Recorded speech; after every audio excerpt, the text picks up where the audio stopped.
So I'll bet the most common question for new paintball players is, what's the difference between CO2 and compressed air? First, let's start with explaining what CO2 is and what compressed air is.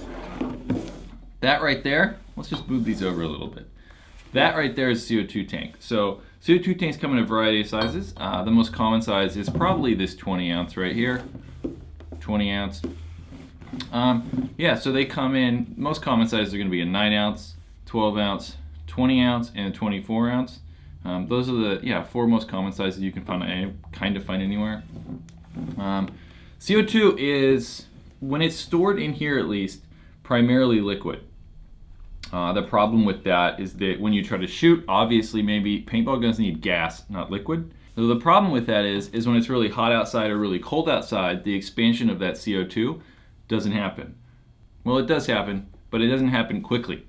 So you can get big pressure fluctuations. Also, when you shoot fast, like with some of the electronic guns, that CO2 doesn't have time, that liquid CO2 doesn't have time to expand into gas. So you get a big pressure drop once the rate of fire increases and you're trying to draw off gas out of the bottle.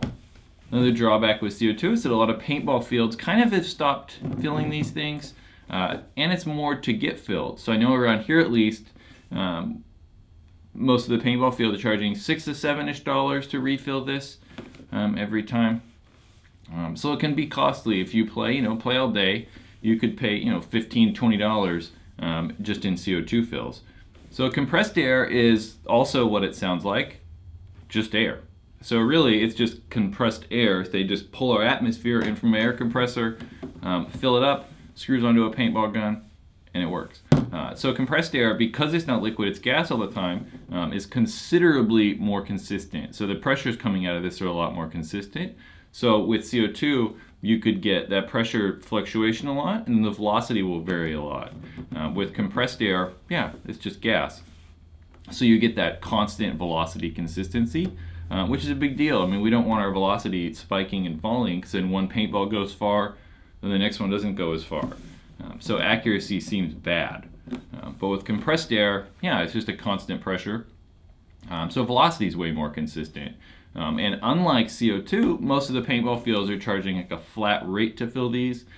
Same thing around here. I know they're $5, $10 for all day compressed air fills.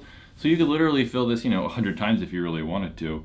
And they're only going to charge you that $5 or $10 for that unlimited compressed air fills. The drawback though to compressed air is it's more expensive. So most of the entry-level compressed air tanks, like this aluminum 48 cubic inch 3000 psi tank, sell for $50, and that 20 ounce CO2 tank's about $22.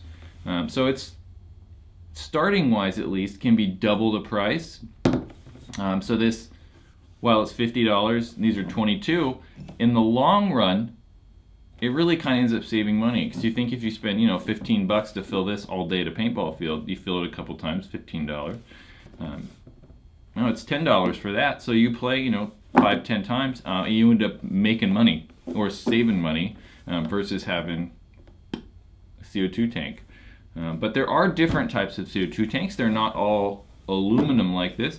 There are higher end style tanks like these carbon fiber ones, and this specific one, this Ninja Superlight 68 4500, is $205. So it's considerably more than this.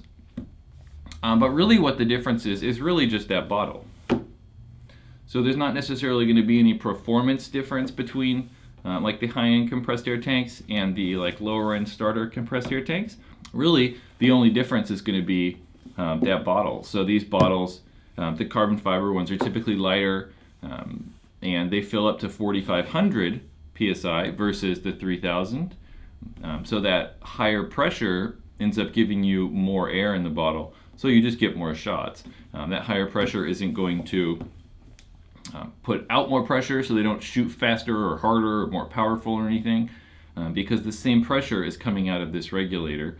The bottle can just hold more. So this is also a 68, so the volume on this tank is quite a bit larger than this 48. While they look similar in size, this has that extra 20 cubic inches of volume, so you end up getting more shots.